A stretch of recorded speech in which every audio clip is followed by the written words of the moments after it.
রাসূল করিম সাল্লাল্লাহু আলাইহি ওয়াসাল্লাম সহিহ মুসলিম শরীফের মধ্যে ইরশাদ করেন, কুল্লুন নাসি ইয়াগদু ফাবাইউ নাফসাহু ফামুতিকুহা আও মুবিকুহা।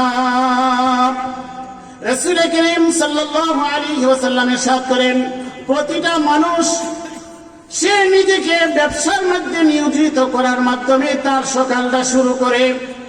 প্রতিটা মানুষই ব্যবসায়ী। আমরা সকাল থেকে উঠে যে যে কাজ করি, প্রতিটা কাজ ব্যবসা। রাসূল বলেন, প্রত্যেকটা মানুষ সকালে ঘুম থেকে উঠে এসে নিজেকে ব্যবসার মধ্যে নিয়োজিত করে।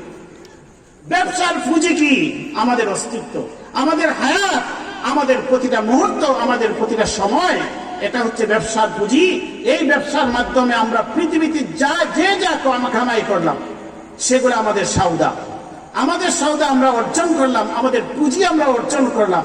রাসূল বলেন, ফাবাইউ নাফসাহুম ফামুতিকুহা আও মুবিকুহা।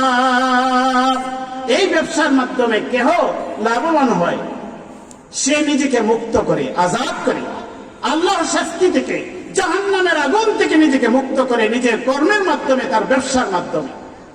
আও মুবিকুহা, অথবা কেহ নিজেকে ধ্বংস করে, ব্যবসার মাঝে লস খেয়ে যায়, তার মূল পুঁজি সহ সে শেষ হয়ে যায়, সে জাহান্নামে উপযোগী নিজেকে করে ফেলে। এজন্য আল্লাহ বলেন, ইন্না সা'য়াকুম লাশাত্তা, নিশ্চয় তোমাদের প্রত্যেকের কর্ম প্রচেষ্টা ভিন্ন ভিন্ন।